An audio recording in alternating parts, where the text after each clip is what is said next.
വളരെ രസകരമായ ഒരു സംഭവം കേട്ടോ. എന്നാൽ അത് സീരിയസ് ആണ് താനും. ശ്രീജ എന്ന് പറഞ്ഞ ആളുടെ സ്കൂട്ടർ ആരാണ്ട് മോഷ്ടിച്ചുകൊണ്ട് പോയി. അതിൽ സൂക്ഷിച്ചിരുന്ന ആധാർ കാർഡ് അടക്കം രേഖകൾ തിരിച്ചു തരണമെന്ന് ശ്രീജ അപേക്ഷിച്ചു. ഇത് കേട്ട് എവിടെയോ ഇരുന്ന മോഷ്ടാവിന്റെ മനസ്സങ്ങ് അലിഞ്ഞു. അപ്പൊ ഈ മോഷ്ടാവ് എന്ത് ചെയ്തെന്നറിയാവോ? ഈ രേഖകൾ രഹസ്യമായി കുരമ്പാല ജംഗ്ഷനിലുള്ള ശ്രീജയുടെ കുടുംബശ്രീ ഹോട്ടലിൽ എത്തിച്ചു. എന്നിട്ട് മോഷ്ടാവ് അങ്ങ് പോവുകയും ചെയ്തു. രേഖകൾ തിരികെ കിട്ടിയ ആശ്വാസത്തിലാണ് കുരമ്പാല കുറ്റിവിളയിൽ ഗിരീഷ് കുമാറിന്റെ ഭാര്യയായ ശ്രീജ ഇന്നലെ രാവിലെ 5:45 ഹോട്ടൽ തുറക്കാനായി ഷട്ടർ തുറന്ന ശേഷം വൃത്തിയാക്കാനായി ചവിട്ടി മാറ്റിയപ്പോഴാണ് അതിൻ്റെ അടിയിൽ കൊണ്ട് ഈ രേഖകളൊക്കെ വെച്ചത് ഒരു ഫയലിനകത്താക്കി വെച്ചേക്കുക. അപ്പോൾ അവരെടുത്തു നോക്കിയപ്പോഴേക്കും ഏതായാലും തൻ്റെ ആധാർ കാർഡും വായ്പ വാങ്ങി സൂക്ഷിച്ചിരുന്ന പണവും ഒഴികെ എല്ലാം ഉണ്ട്. പണം അയാൾ എടുത്തുകൊണ്ട് പോയി. എങ്കിലും ആശ്വാസമായെന്ന് ശ്രീജ പറയുന്നു. കുരമ്പാല ജംഗ്ഷനിലെ ഹോട്ടലിന്റെ മുൻപിൽ നിന്ന് സ്കൂട്ടർ മോഷ്ടിച്ചു കൊണ്ടുപോകുന്ന CCTV ദൃശ്യം സഹിതം ശ്രീജയുടെ ശബ്ദ സന്ദേശം ശനിയാഴ്ച പുറത്തു വന്നിരുന്നു. മുൻ ബ്ലോക്ക് പഞ്ചായത്ത് അംഗം രഘു പെരുപ്പുളിക്കലാണ് ഇത് ഫേസ്ബുക്കിൽ പോസ്റ്റ് ചെയ്തത്.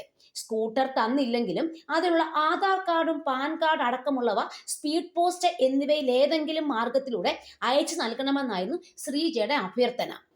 ശ്രീജ വളരെ വിഷമിച്ച് പറയുകയാണേ, നിങ്ങൾ എൻ്റെ സ്കൂട്ടർ കൊണ്ടുപോക്കൂ, സ്കൂട്ടർ തന്നില്ലെങ്കിലും സാരമില്ല, നിങ്ങൾ എൻ്റെ ആധാർ കാർഡും പാൻ കാർഡും പിന്നെ ഞാൻ കടം മേടിച്ച് ഉണ്ടാക്കിയ കുറച്ച് പൈസയൊക്കെ ഉണ്ട്, അതെങ്കിലും നിങ്ങൾ എനിക്ക് സ്പീഡ് പോസ്റ്റ് കൊടുന്ന് അയച്ചു തരാൻ നമ്മുടെ ശ്രീജ ഇങ്ങനെ അപേക്ഷിച്ചു. ഇത് കേട്ട പാതി കേൾക്കാത്ത പാതി. നമ്മുടെ മോഷ്ടാവിന് ഏതായാലും CCTV ദൃശ്യ സഹിതം ഇനി പുറത്തു വരും, അത് ഉറപ്പായെന്ന് അറിഞ്ഞതോടെ എന്ത് ചെയ്തു? മോഷ്ടാവ് ഈ സാധനം തിരിച്ചു കൊടുക്കാൻ വേണ്ടി പ്ലാൻ ഇട്ടു. നമ്മുടെ ശ്രീജ വിചാരിച്ചു 2 ദിവസം വരെ ശ്രീജ വെയിറ്റ് ചെയ്തിട്ടുണ്ടായിരുന്നു ഇത് കിട്ടുമെന്നും കണ്ടേ. പിന്നെ 2 ദിവസം കഴിഞ്ഞിട്ടും കിട്ടാതെ വന്നപ്പോൾ ശ്രീജയ്ക്ക് ഭയങ്കര വിഷമമായി. ശ്രീജ എന്ത് ചെയ്തു? ഇനി ഈ മോഷ്ടാവ് ഇതൊന്നും തിരികെ നൽകാൻ സാധ്യതയില്ലെന്ന് വിചാരിക്കുകയും ചെയ്തു. എങ്ങാണ്ടൂന്ന് കടം മേടിച്ച 7,500 രൂപ വരെ അതിനകത്തുണ്ട്. അപ്പോൾ ശ്രീജ ആകെപ്പാടെ വിഷമിച്ചങ്ങനെ നിന്ന് പിറ്റേ ദിവസം ശ്രീജ ഹോട്ടലിന് മുന്നിൽ ഹോട്ടലിലേക്ക് പോവുകയാണ്. അപ്പോൾ ഹോട്ടലിൽ ചെന്ന് അവിടെ എല്ലാം വൃത്തിയാക്കിയപ്പോഴേക്കും അവിടുത്തെ ഹോട്ടലിന്റെ മാച്ചിനടിയിലെ ഒരു ഫയൽ ഇരിക്കുന്നു. അപ്പോൾ തുറന്നു നോക്കിയപ്പോൾ ശ്രീജയുടെ രേഖകളെല്ലാം അതിനകത്തുണ്ട്. പക്ഷേ 7,500 രൂപയില്ല, ആധാർ കാർഡും ഇല്ല. എങ്കിലും ശ്രീജയ്ക്ക് കുറച്ച് ആശ്വാസമായി. പിന്നെ ആ ഹോട്ടലിന് മുന്നിൽ ഒരു വളർത്തു നായയുണ്ട്. അപരിചിതർ വന്നാൽ അത് കുരയ്ക്കേണ്ടതാണ്. അതും കുരച്ചില്ല അന്നത്തെ ദിവസം.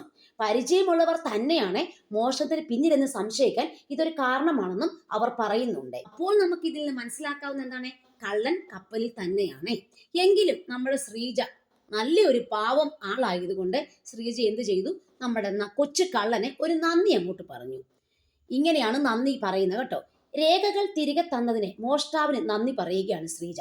ആരായാലും തന്റെ അപേക്ഷ കേട്ടല്ലോ എന്ന ആശ്വാസത്തോടെ